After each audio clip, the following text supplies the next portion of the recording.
Hello Gibaldians and welcome to Gibaldi's Thought of the Day. I'm Tony Gibaldi and today we're going to be talking about the zero tolerance policy. The zero tolerance policy is a policy that punishes any infraction of a rule regardless of ignorance, an accident, or an extenuating circumstance. And the Board of Education created this rule because its objective was to reduce the illicit use and handling of drugs and gun violence, which makes sense. There's been a long history of drug use and gun violence within schools.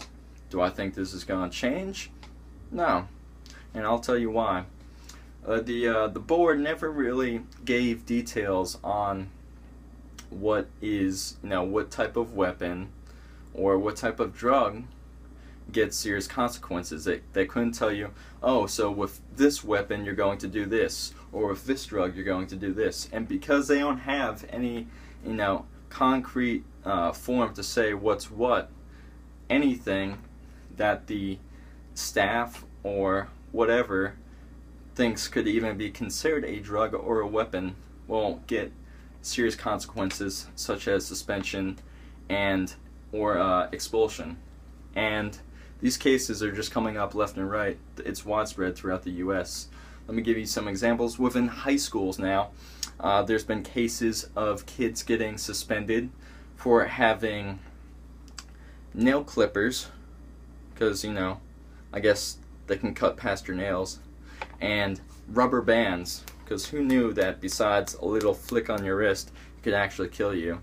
They've been saying that that's the same thing as weapons. And for drugs, apparently cough drops. You can get expelled for cough drops now.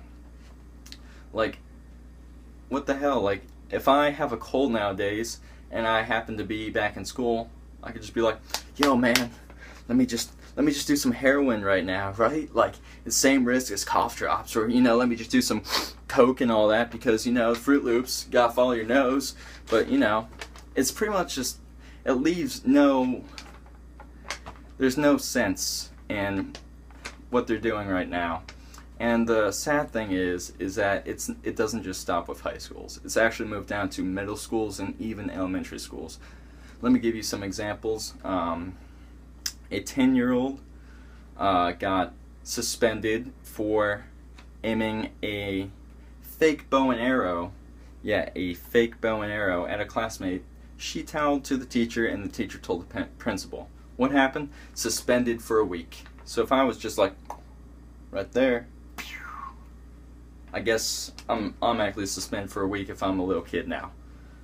Because, I guess you imaginarily died. Because that is supposed to mean something now. I don't know.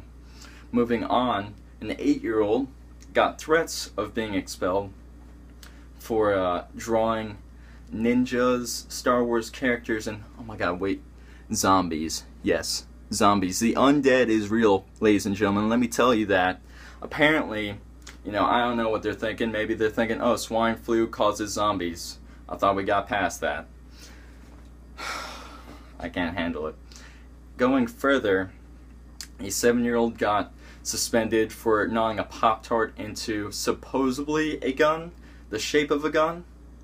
I'm saying supposedly because it also could have been a mountain. But let's just think about it even a little bit further. It doesn't really matter if it's the shape of a gun or a mountain or whatnot. It's still a Pop-Tart. The worst thing you can do is eat it.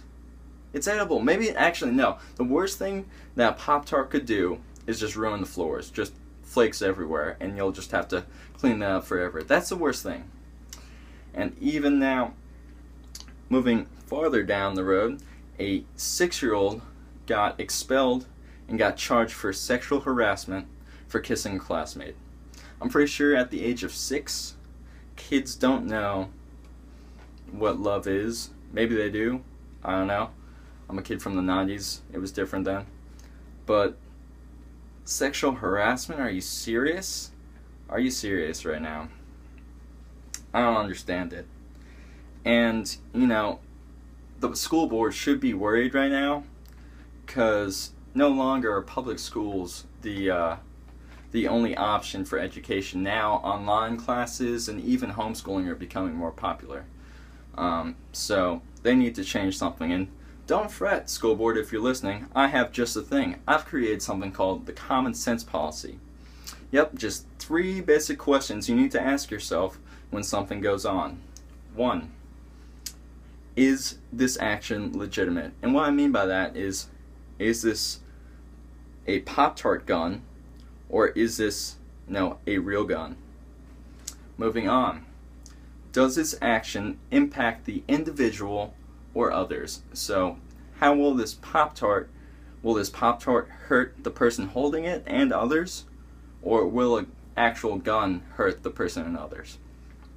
And last but not least, the punishment that I give to this student, will it positively impact the alumni?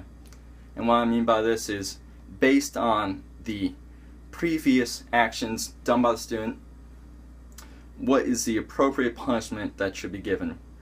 Will it cause more cases to be, looked at negatively? Will it be senseless? Or will it be something that will make the students feel safe and all that? If you listen to these things, I don't see any reason why, this stuff will keep going on. That's all I have to say about the zero tolerance policy. Thanks everybody for listening. I'm Tony Gibaldi, and that was Gibaldi's Thought of the Day. Have a good one, y'all. Peace.